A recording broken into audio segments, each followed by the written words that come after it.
always tells you to just buy Bitcoin. And if you've been following along with my series, you've probably heard just buy Bitcoin at least 10 times now. You actually go to do it, you're probably thinking, which app, how much do I buy? Where do I even start, basically?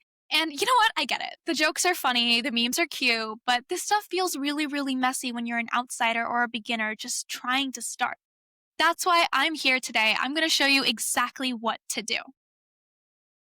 Welcome back to the Orange Peel Podcast. I'm your host, Nicki, and today I'm breaking it down step by step how to actually buy Bitcoin in 2025. I'm going to walk you through apps that work both in the US and in Australia. Now, if you're not in any of those countries, I urge you to do your own research, but chances are that some of these apps are going to work for you as well. I'm going to show you how to keep your Bitcoin safe and why you should never ever trust an exchange with all of your money because honestly, remember FTX? Yeah, we're going to get into that one too. This is not financial advice, just to preface things. This is only financial education. It's simply what I was told when I was starting out with Bitcoin, and now I'm relaying to you because I thought it was really, really helpful.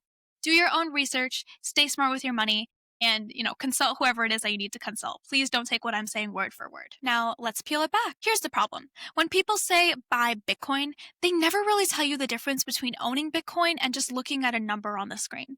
I mean, some apps will happily take your money for Bitcoin, but you can't even withdraw what you've bought. That's insane, isn't it?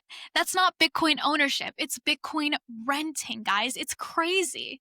So if you think that difference doesn't matter, history shows that this can be the key thing keeping you from owning your money or losing it forever. Let's talk about FTX. FTX was a crypto exchange founded in 2019 by Sam Bankman-Fried, and it grew insanely fast. By 2021, it was the third largest crypto exchange in the whole world. They had this sister company, Alameda Research, and the two were secretly tangled together. According to reports, Alameda was heavily propped up by FTX's own token, FTT, which meant the whole structure of Alameda was built on shaky ground. In November 2022, CoinDesk published a report showing Alameda's balance sheet was basically stuffed with FTT.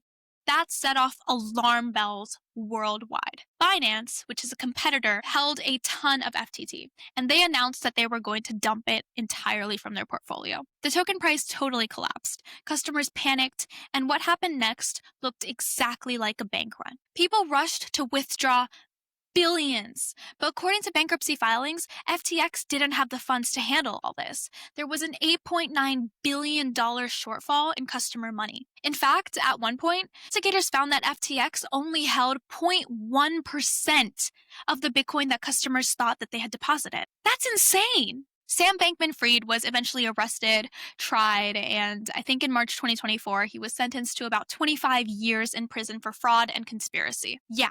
If your Bitcoin is sitting on an exchange, it's not really yours. So this brings us to the first step of doing this right. Step 1, pick your on-ramp. Your on-ramp is going to be the service that you use to turn your fiat dollars into Bitcoin. Think of it kind of like an airport gate. You hand over your fiat and you get your boarding pass in return so you can get into the Bitcoin economy. It's pretty cool.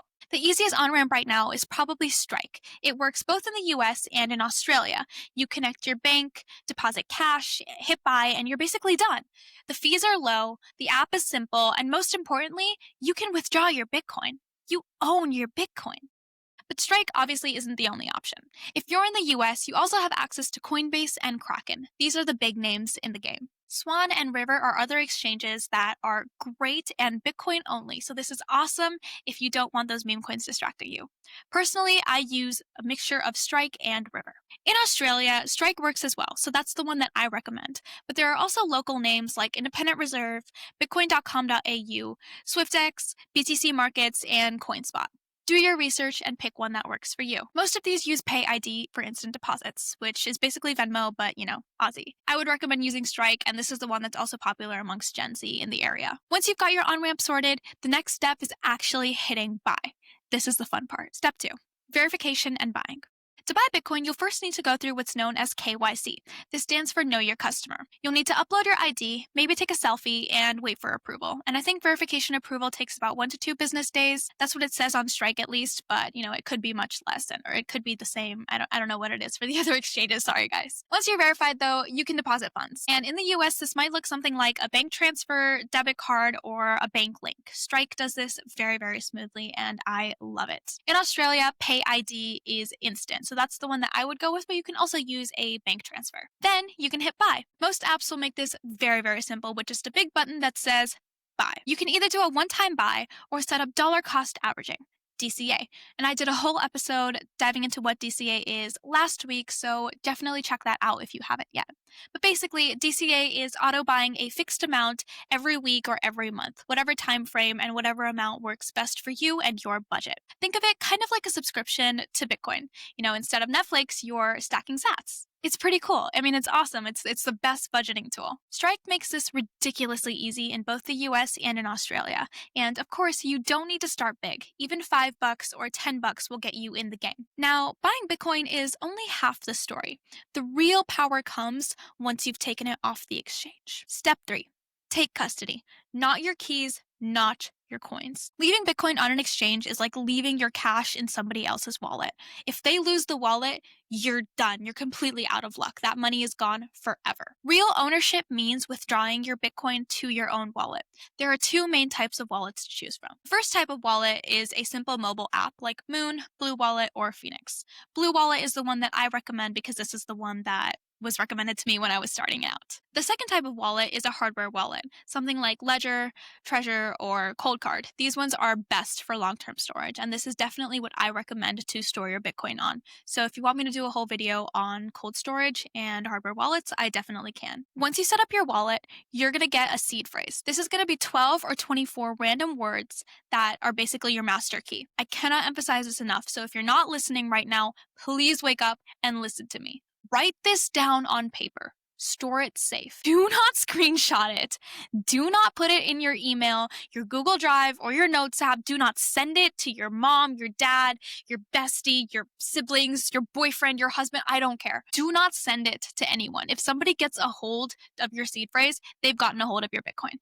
This is really, really bad. And if somebody gets a hold of your Bitcoin, not the government, not the exchange, not me, not your mom, nobody can help you get it back. Store your seed phrase wisely.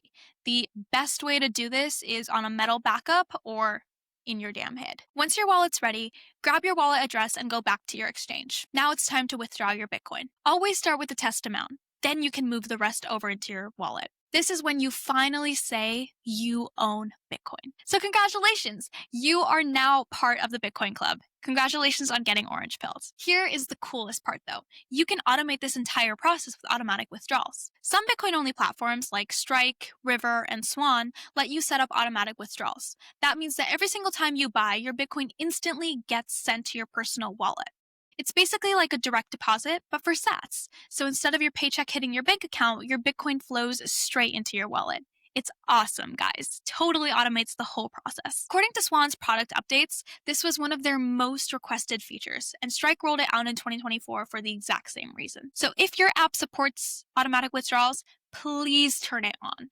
That way, your Bitcoin never sits on an exchange for longer than a few seconds, no matter how busy your life gets. And I know that life can get really, really busy, especially as college students. Now, let's talk mistakes, because this is where people totally blow it. Don't leave Bitcoin on the exchanges forever. Just ask the FTX users how that went down. Don't buy on apps where you can't withdraw. Remember the difference between Bitcoin ownership and Bitcoin renting. Never ever chase meme coins thinking they're the same as Bitcoin. There is no second best. Orange Peel is Bitcoin only. I'm going to tell you, Bitcoin only. Please don't fall for internet scams like send me 1 Bitcoin, I'll send you 2 back.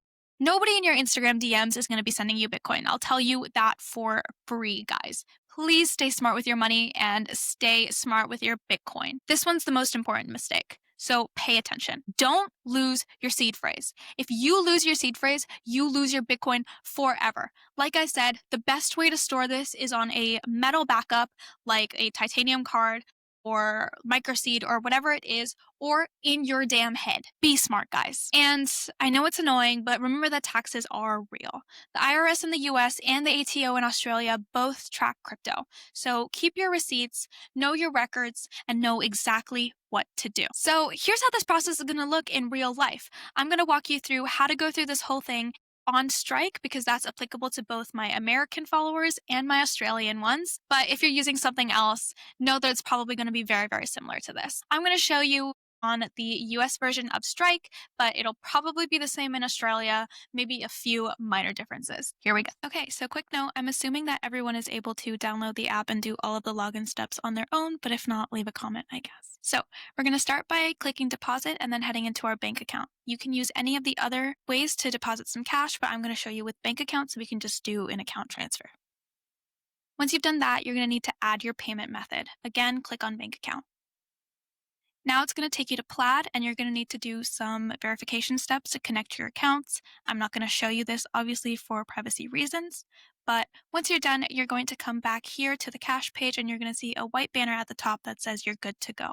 Now I want you to click on deposit once more. Once you've clicked on deposit, click on bank account and enter the amount that you want to deposit. For the purpose of this, I'm going to do $5. Click on next when you're ready. Once you've done that, check all of your details and make sure everything's correct. Your thing should say instantly for both of those, and then click confirm. Once that's ready, I want you to click OK, and then you're going to click on the Bitcoin tab in the bottom left. This is going to take you to the Bitcoin hub. Now you're going to click on buy so we can buy some Bitcoin. Enter the amount that you want to convert into Bitcoin. I'm going to do all of the $5 that I just deposited. Strike is going to take a 5-cent fee, so just make sure that all of the details look accurate. As you can see, this is going to be $4.95 worth of Bitcoin. Confirm that, and there's a cute little animation on the page because you just bought your first Bitcoin. And that's how you buy Bitcoin in 2025, guys. It's not complicated. It's not scary. Literally, the hardest part is probably just pressing buy for the first time and knowing what to do. After that, it clicks. If this video helped you, please share it with a friend who's been talking about Bitcoin but hasn't made a move just yet. And definitely hit subscribe because the next episode is going to be literal fire. I promise you that. I'm sitting down with Finn Crichton, who's formerly known online as Cambridge Hodel. And we're going to be asking the question that every Gen Z is facing right now. Is buying a house really worth it? Or should I be stacking sats instead? If you've ever felt the pressure to get on the property ladder or invest in real estate because this is what boomers tell you is, profitable, then you won't want to miss this episode. Just to close this episode out, remember that this is not financial advice at all. It's just education. I'm only sharing because I got a lot of DMs and I spoke with a lot of my friends and they were like, well, we want to know how to buy Bitcoin now because they're convinced on buying it. They just don't know how. So again, this is what was told to me when I was starting out and it's what I'm recommending to you. As always, do your own research, stay safe with your money, stay smart with your money, and never, ever take what somebody is saying on the internet word for word. Your situation is going to differ based on where you live and your local laws and regulations. So definitely look those up and see how that fits in with Bitcoin. As always, stay curious, stay skeptical, and stay orange-pilled. I'm your host, Nicki, and I'm going to see you on Friday for an awesome episode on whether or not you should be buying homes.